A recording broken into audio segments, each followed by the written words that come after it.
Hi, I'm Kathy DeRosa. I'm Vice President of Mission and Community Health Wellbeing.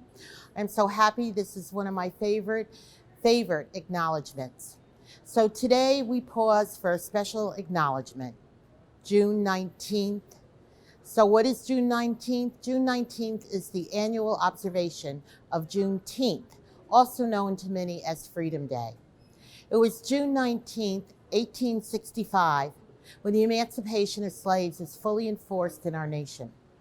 St. Peter's Health Partners is proud to promote the celebration of Juneteenth and remains committed to combat racism, inequality, and discrimination in all its many forms. Our mission at St. Peter's Health Partners is to be a compassionate and transforming healing presence within our communities. Our commitment is firm. We are steadfast to honor the dignity of all, our colleagues, patients, residents, and guests. A reading from the prophet Isaiah, chapters 53, verses 4 and 5. Surely he has borne our griefs and carried our sorrows. Yet we esteemed him stricken, smitten by God, and afflicted. But he was wounded for our transgressions, he was bruised for our iniquities. The chastisement for our peace was upon him, and by his stripes we are healed.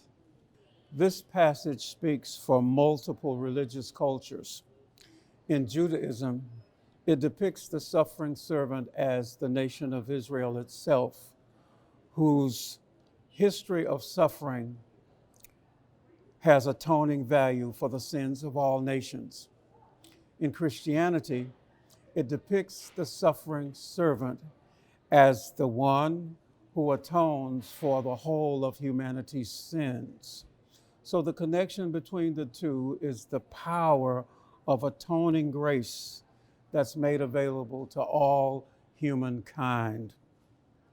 As African Americans, these concepts are merged into one.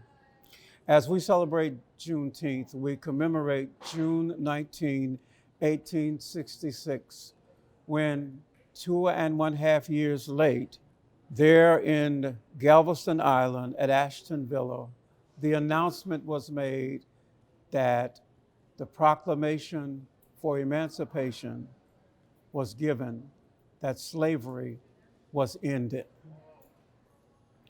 The African American sees this image as the suffering servant who embodies liberty, justice, and freedom from 244 years of chattel slavery. Although it was only a physical emancipation, the spiritual emancipation continues yet to this day. As a country that prides herself in being called the land of the free and the home of the brave, we should continually strive to bring unabridged emancipation to African Americans and to all the sweltering masses of persons who have been termed as minorities in the world. As Martin Luther King Jr. said,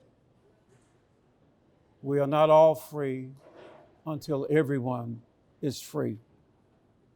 So I invite you to join us as African Americans in recognizing Juneteenth, not only for African Americans alone, but for the whole of humanity whose suffering, sweltering masses of minorities are yet yearning to be free.